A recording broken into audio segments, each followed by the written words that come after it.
그 좀 더 이제 경제적인 거를 이야기를 좀 해봅시다. 네. 3.5%의 기준금리, 그래서 금리를 인하를 한다고 하더라도 지금 우리 경제학자들의 다수 의견도 한 두 번 정도밖에 안 될 거다. 그렇게 해서 0.25 정도의 베이비 스텝으로 가져간다면 연말에 뭐 해봐야 3%다. 기준금리가. 근데 지금 코픽스를 보면 4.2 뭐 이렇게 많이 내려왔더라고요. 네. 그러면 어, 선반영 된 거 아니에요? 시장 금리는 사실 많이 내려왔고요. 예. 그리고 우리가 기준 금리는 1년 반째 동결인데요. 그렇죠. 어, 주담대 금리도 많이 많이 내려왔습니다. 내려왔더라고. 코픽스 어, 때문에. 24년 1월 기준 그냥 금융부처에서 발표하는 평균 주담대 금리가 3.9로 내려왔습니다. 예. 처음으로 3%대로 내려왔습니다. 예. 그러니까 원래 작년에도 4.2에서 4.6을 왔다 갔다 했었는데 음. 지금 올해 들어서 3.9로 내려왔습니다. 그렇죠. 그러니까 대출 부담이 줄어들어서 음. 충분히 그 개별 모기지를 통해서 주택을 구입하는 사람이 많이 생길 법한 환경입니다. 그렇죠. 그래서 2월부터는 스트레스 DSR이라고 스트레스 금리를 가산하려고 예. 변동금리에 대해서는 좀 적용을 하고 있는데, 예. 근데 5년 고정금리만 하더라도 그냥 어느 정도는 그 변동금리 가산하는, 그러니까 스트레스 금리 가산하는 거를 약간 해지가 되거든요. 어. 그러니까 3년 고정이 아니라 저 그냥 5년 고정할게요. 이러면은 음. 지금 60%만 반영하는데 전체의 스트레스 금리도 장기적으로는 1.5%까지 더할 거지만 지금 시작은 0.375%만 더하고 막 이러다 보니까는 가산이 미미하거든요. 그렇죠. 근데 뭐 코픽스 확 낮아지고 대출금리 확 낮아지고 이러니까 기준금리 동결이지만 이미 금리 인하 효과가 나버렸어요. 네. 네. 그래서 그리고 지금 사람들의 기대감은 오늘보다 어쨌든 더 미래에 네. 결국 기준금리도 내려온다. 네. 연준도 똑같지만 그래 결국은 금리는 내려온다 이런 생각을 갖고 있으니까 네. 그런 것들을 좀 시장에 선반영을 하는 것 같습니다. 음. 근데 결국은 한 번이나 두 번밖에 못 내리는 환경이 된다 손 치더라도 예. 결국은 그 사실 금리는 예. 그 돈에 대한 수요가 얼마나 센지를 보여주기도 하잖아요. 그렇죠. 네, 근데 금리가 낮으면 낮을수록 결국 그 돈에 대한 대출 수요가 없다는 걸 의미하는 거긴 하지만은 음. 이제 순수하게 부동산만 보자면은 금리가 낮아지면 낮아질수록 부동산과 관련해서 얼마든지 부동산 다른 환경이 좀 돌아서 버리면은 음. 낮아진 금리를 가지고 또 대출을 크게 늘릴 수 있는 유인이 작동해 버리니까 음. 그래서 금리 관련해 가지고는 예민하게 볼 수밖에 없는데 저도 어느 정도 선반영은 됐다고 이미 생각을 하고는 있어요. 그래서 여기서 더 내려가기는 어렵다고 더 내려가더라도 제한적이다 이렇게 그렇죠. 생각합니다. 예. 그렇죠.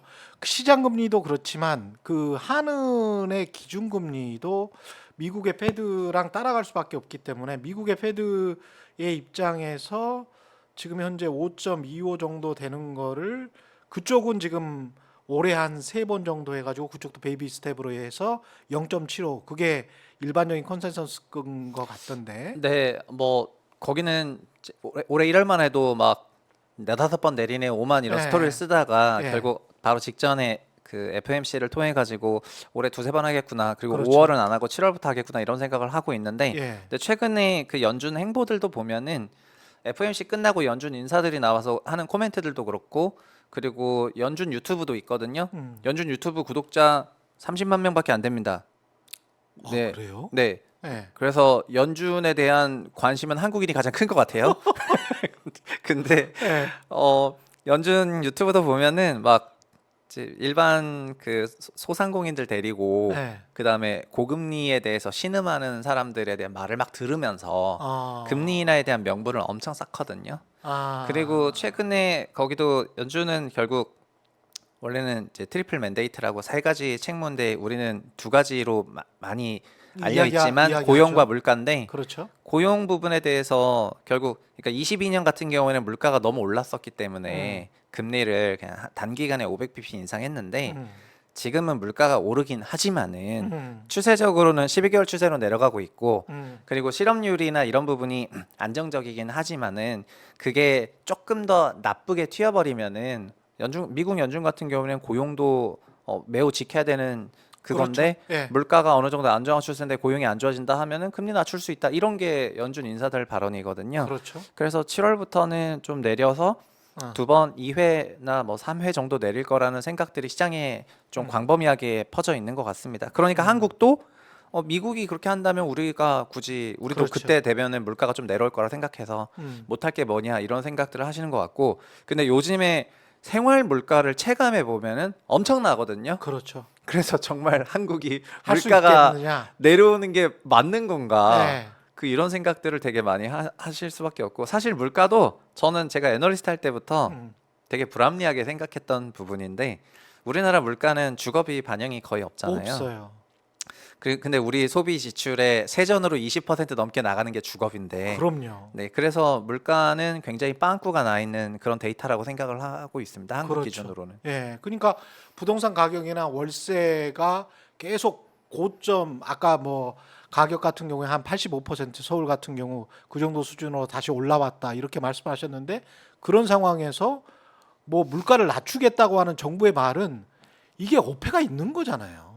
네, 사실은 생활을 직접 하는 사람 입장에서는 주거비가 계속 지금 더 들고 있는데 네, 게다가 이제 신선식품이랄지 과일값이랄지 이런 것들은 그냥 갑작스럽게 팍팍 오르니까 힘들지. 네, 네. 네. 그리고 이번에 연준 인사들도 그렇고 네. 파월도 그렇고 그 2012년부터 연준이 물가 목표제를 2010년부터 본격적으로 시행을 하면서 2% 인플레이션을 목표화하면서 음, 그거를 마치 그 성경 말씀처럼 받아들이고 있거든요. 사실 예. 그 전까지는 물가라는 거는 그린스펀식 해석이 일반적이었어요. 음, 인플레이션이 뭐냐라고 물었을 때 그린스펀 말하기를, 물가가, 그러니까 우리 경제 주체들이 가게나 기업이나 음, 이런 정부들이 판단을 할 때 물가가 움직이는 것 때문에 음. 자기의 의사결정을 바꾸면 안 되는, 바꾸지 않아도 되는 상태, 이게 물가 안정이다 이렇게 말을 하거든요. 예.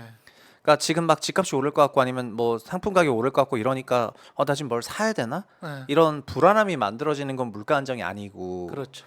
물가 안정이라는 거는 우리가 경제 생활을 하는 데 있어 가지고 물가 때문에 우리 의사 판단이 하나도 안 바뀌는 그런 상태를 말했었거든요.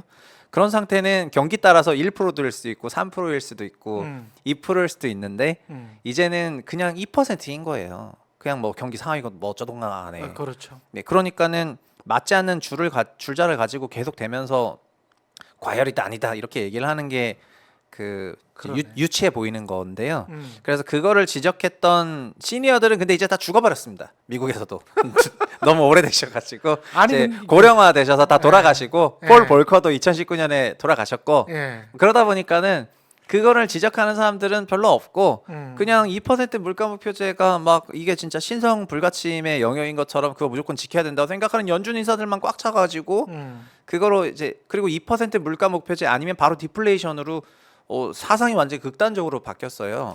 근데 효과가 네. 100만 있는 게 아니고 네. 지금 그 질문 드리고 싶었던 건 네. 그런 거죠. 사실은 미국이 고금리나 고물가로 고통을 받았던 70년대 뭐 이렇게 쭉 그 미국의 기준금리랄지 인플레이션이랄지 이런 거를 쭉 놓고 보면 지난 10년이 매우 특별하게 디플레이션 시대였던 거고 전 세계가.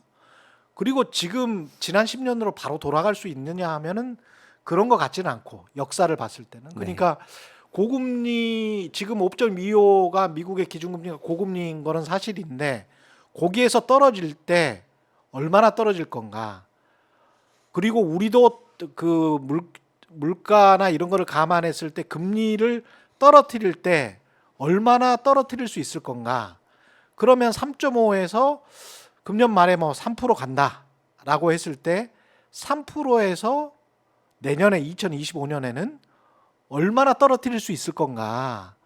그게 과거처럼 1%뭐 0%대 이렇게는 못 갈 거 아니에요. 네, 그거는 이번 연준 FOMC 때 파월도 그런 발언을 했고요. 예. 과거와 같은 그런 낮은 금리 레벨로는 가기가 어렵고요. 그렇죠. 한국도 그럴 거라고 생각을 합니다. 근데 그 예. 얘기는 다르게 말하면은 어느 정도 그런 높은 수준의 금리를, 그러니까 중간 정도 되는 그런 금리를 소화할 수 그렇지. 있는 경제 체력이 있다는 거를 전제하면서 하는 거거든요. 예. 근데 미국의 경우에는 뭐 미국은 어쨌든 혁신 기업도 많고 예. 그리고 성장률도 좋게 나오는 그런 상황이다 보니까 그러네. 예. 뭐 미국 걱정할 필요는 없는 것 같고요. 음. 우리나라가 조금 걱정을 할 수밖에 없는데 한국은 사실은 올해는 좋죠. 올해는 그냥 반도체 경기가 돌아섰기 때문에 수출 데이터, 수출 기업들이 돌아섰을 때는 환율부터 시작해서 많은 부분에서 안정화가 되거든요. 예. 그래서 이런 거시 경제에서 체크하는 지표들은 좋게 나올 가능성이 높다고 개인적으로 생각을 하고요.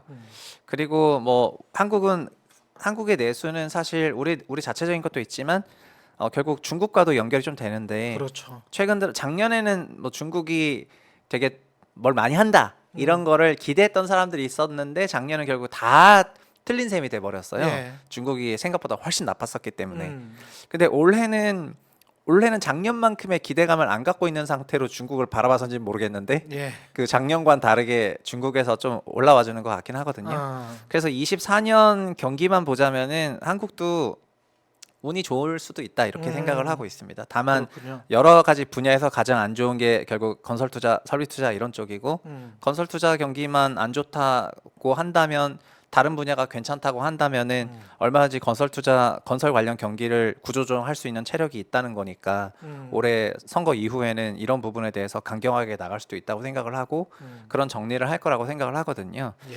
그래서 우리나라도 결국 이런 뭐 위대한 수출 기업들 갖고 있다는 것 때문에 매크로 데이터는 잘 나올 거라고 생각하는데 제가 요즘 느끼는 거는 이런 대기업들이 잘 나온 건 대기업들이 잘 나오는 거고 그렇죠. 그 앞서 인트로 때도 말씀하셨지만은 그 돈 못 버는 자영업과 소상공인 같은 그런 소형 기업들의 그 좀비화는 사상 최고 레벨이거든요. 그렇죠. 그래서 기업들도 너무나 양극화가 되어 가고 있고요. 우리 가계가 자산 기준으로도 엄청나게 양극화가 되듯이 기업들도 기업 실적과 이런 부분에서 양극화가 엄청나거든요. 우리 맨날 예. 가계대출만 얘기하지만은 예. 자영업자 대출도 1,000조가 넘었고요. 음. 그 자영업자 대출은 추세선상으로는 800조여야 되는데 코로나 때 200조 넘은 거를 200조 더 주다 보니까 1,000조가 됐는데 그게 안 갚아지고 있습니다. 그렇죠. 예, 돈을 못 버니까. 예.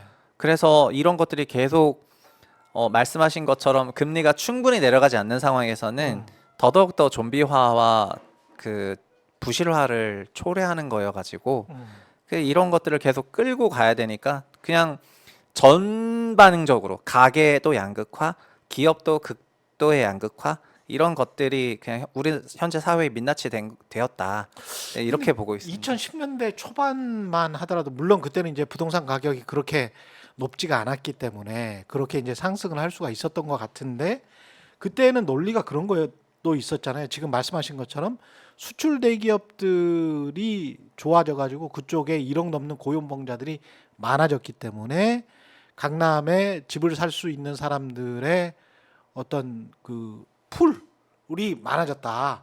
그래서 강남 집값이 그 정도 20억, 30억까지 올라갈 수 있었던 것이다. 이런 이제 논리로 설명이 됐단 말이죠. 근데 지금은 이제 반도체를 비롯해서 지금 아까 위대한 수출 대기업들이 다시 좋아진다고 하니까 그러면 좋아질 수 있는 거 아니냐. 한쪽에서는 이제 부동산 시장을 그렇게 이제 설명하시는 분들이 있잖아요. 아 그런데 예. 그 결국에는 직원 그 주택을 개인들이 산다 쳤을 때 예. 결국은 가계 소득 대비 주택 가격이 과거와 비교할 때 좋은 기준이 되거든요. 그렇죠. 예. 과거에도 저도 뭐 2004년에 삼성물산 갈 때는 3천만 원 연봉 받고 갔는데 예. 요즘 들어가는 분들은 더 높은 연봉을 받을 거 아닙니까? 그렇죠. 근데 과거의 PIR과 지금 소득 대비 주택 가격 레벨 비교해 보면 현재가 역대 최고거든요. 아. 네, 그래서 지금 그런 좋은 기업들 다니면서 고소득 연봉을 받는 분이 없는 게 아니지만은 그럼에도 불구하고 그분들조차 소화할 수 없을 정도로 주택 가격이 높아졌기 때문에 예. 그래서 PIR 기준으로 봤을 때는 현재가 가장 주거 구입에 부담이 커서 수요가 크게 올라오지 못하죠. 기업이 좀 잘 된다 하더라도. 그래서 이게 풀리려면은 두 가지로 생각을 하고 있는데 2008년, 2012년처럼 기간 조정이 있는 겁니다. 예. 그냥 주택 가격이 장기 횡보하면서 그러니까 고점비 85% 가격으로 그냥 계속해서 요 레벨에서만 거래가 되더라도 이렇게 한 4년 5년 가면은 그 그동안 4년 이제 5년간의 소득이 이제 조금 늘어 있을 거 아닙니까? 예. 예. 근데 소득이 좀 이제 느신 분들이 봤을 때 옛날엔 좀 부담이었는데 지금도 부담이지만 그래도 낼만하다 하는 순간이 4, 5년 지나면 오거든요. 그렇지. 그래서 08년에 12년을 경험하고 13년부터 좀 자연스럽게 돌아선 것처럼 그렇게 가는 게 한 꼭지가 있고요. 두 번째는 기간 조정. 가격이 85%가 아니라 현재 PIR이 장기 평균으로 비교하면은 20% 이상 높으니까 85에서 소위 70까지 이제 가격 조정이 있다거나 급격하게 그렇게 생긴다면은 그냥 현행 가격대 레벨에서도 그 수요가 올라올 겁니다. 뭐 따로 급격한 가격하라. 네, 예. 22년 23년 그러니까 상반기 때 6, 7, 8, 9월 달에 그랬던 것처럼 그냥 22년 상반기 때 그랬던 것처럼 그런 조정이 있을 수가 있거든요. 예. 그래서 그런 두 가지 방향성에서 보고 있고요. 제가 아까 인트로 때 음. 장기적으로 더 안 좋게 생각한다 이거는 예. 우리 성장률이 우리 잠재 성장률이 사람들 머릿속에는 2% 잠재 성장률을 가지고 그래도 있는데 머릿속에. 예. 네, 가지고 있는데 그 2% 잠재 성장률도 이게 연구한 것이 아니라 우리나라의 인구와 사회 구조와 도시 구조를 베이스로 결국엔 짜지게 되는데요. 산업 구조랑.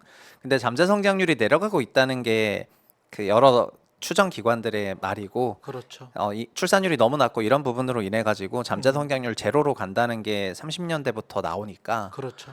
그러면은 2030년대. 네네. 그러니까 이게 그렇게 멀진 않은 거예요. 5, 6년밖에 안 남았네. 예. 네, 맞습니다. 그래서 그런 부분을 고려하면은 올해는 좋은데요.